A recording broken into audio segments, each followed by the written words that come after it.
one that scratches, making me itch.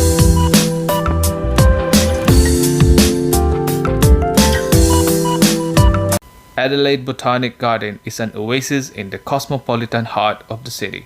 Tampok nito ang kanilang mga magagandang tanawing hardin at nakakamanghang arkitektura.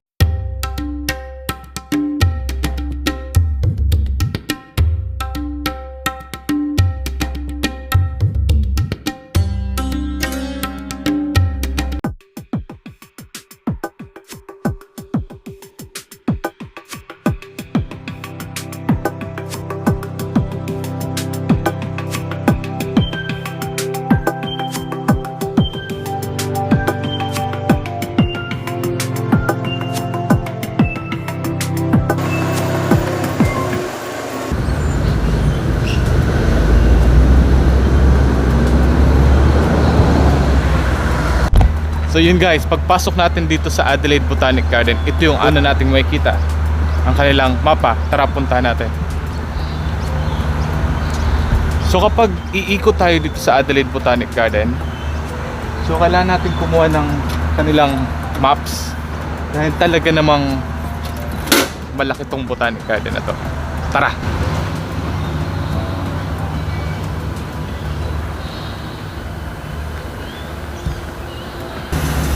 Umpisahan natin maglakad guys.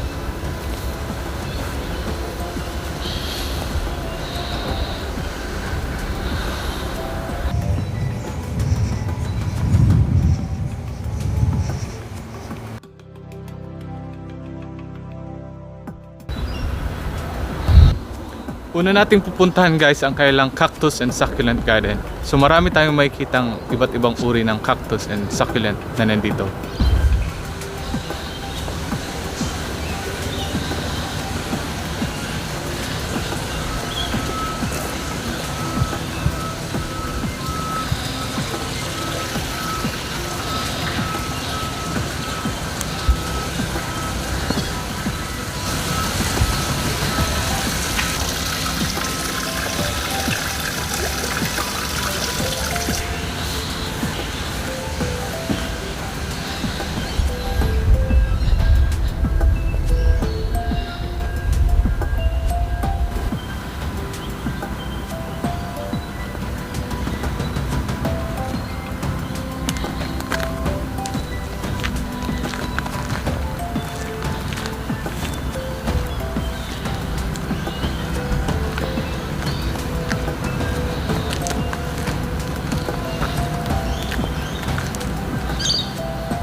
Siya nga pala, matatagpuan ang Botanic Gardens sa North Terrace, Adelaide. Sobrang lawak nitong Adelaide Botanic Garden, so pupuntahan lang natin yung mga highlights katulad nito.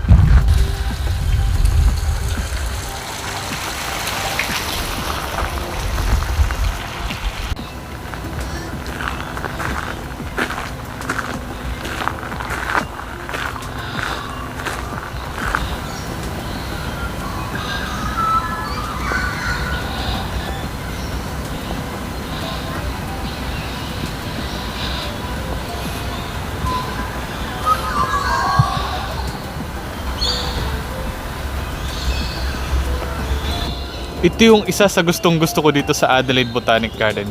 Kasi kung nakikita nyo itong likod na to, kapag maglakad ka dyan, para ka talagang nasa kalagitnaan ng gubat. Lakarin natin, tara.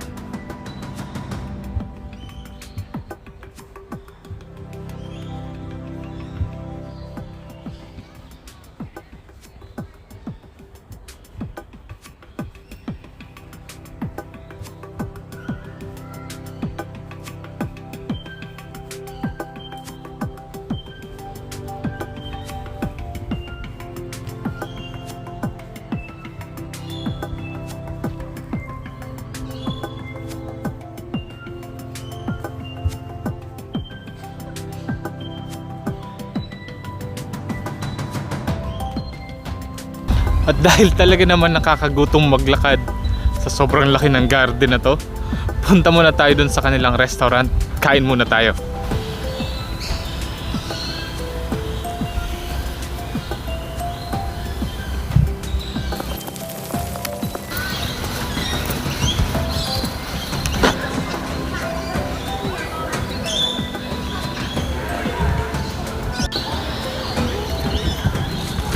Ito ang kanilang Schomburgk Pavilion. The pavilion offers a variety of visitors services including Digger's Garden Shop, Café Fibonacci, the Visitor Information Center, and Santos Museum of Economic Botany.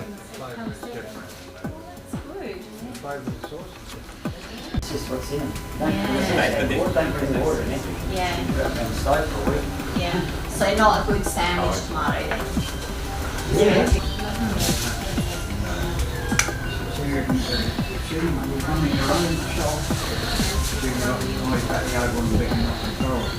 Thank you, sir.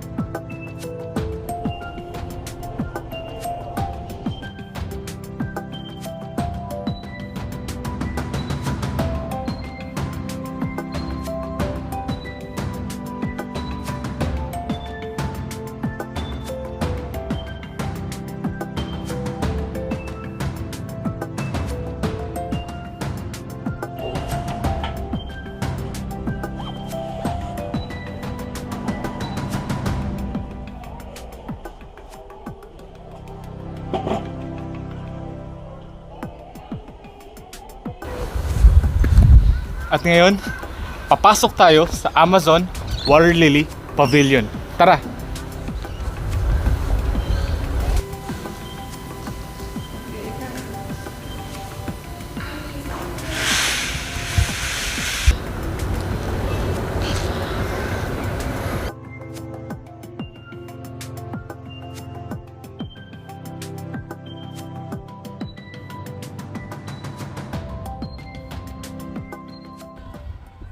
Sa nasasaklawan nitong 50 hektarya, ang makasaysayang hardin na binuksan noong 1857 ay nagtataglay ng mga kakaiba't magagandang halamang koleksyon ng Australia.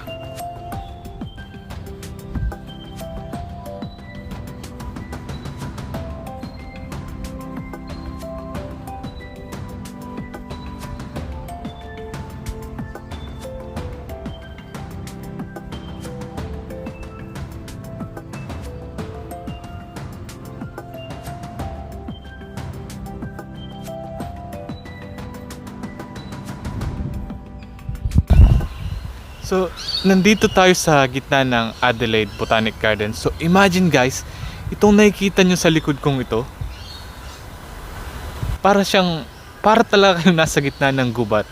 And kung maririnig nyo yan, mga huni lang ng ibon ang naririnig nyo. So, wala kayong maririnig na mga sasakyan. Kahit nasa gitna ng syudad, wala kayong maririnig na ingay. Masaya, maganda dito.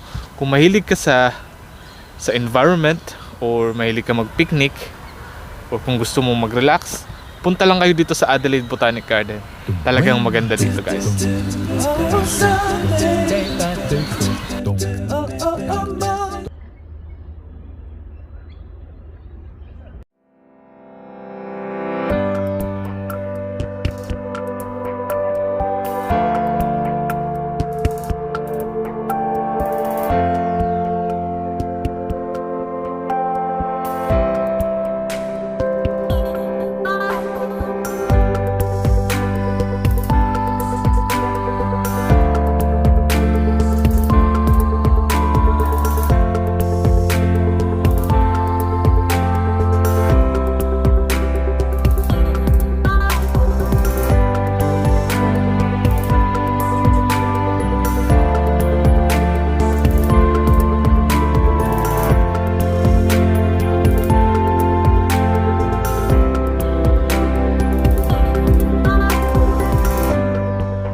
kapag pumunta kayo dito guys, dito nyo mararamdaman na parang nasa Pilipinas ka dahil meron silang gabi. Mga Bicolano, alam nyo na ang gagawin natin.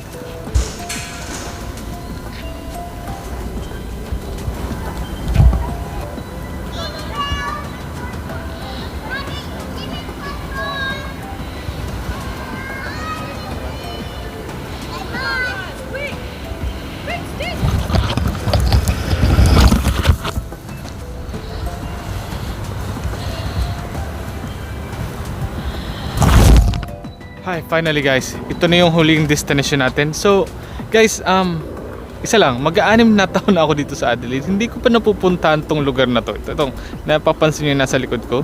So ngayon, i-check natin kung ano yung nandyan sa loob. Tara!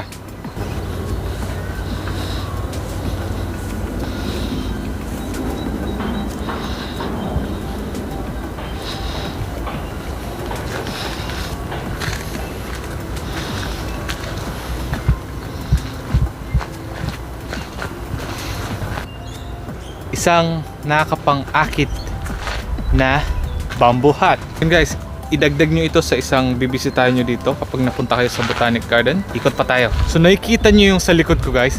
Kapag pumunta kayo dito sa Adelaide Botanic Garden, huwag nyong kalimutang puntahan itong lugar na to dahil isa ito sa kanilang attraction. Puntahan natin. Tara!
Yun guys, dito nagtatapos ang ating pag-iikot.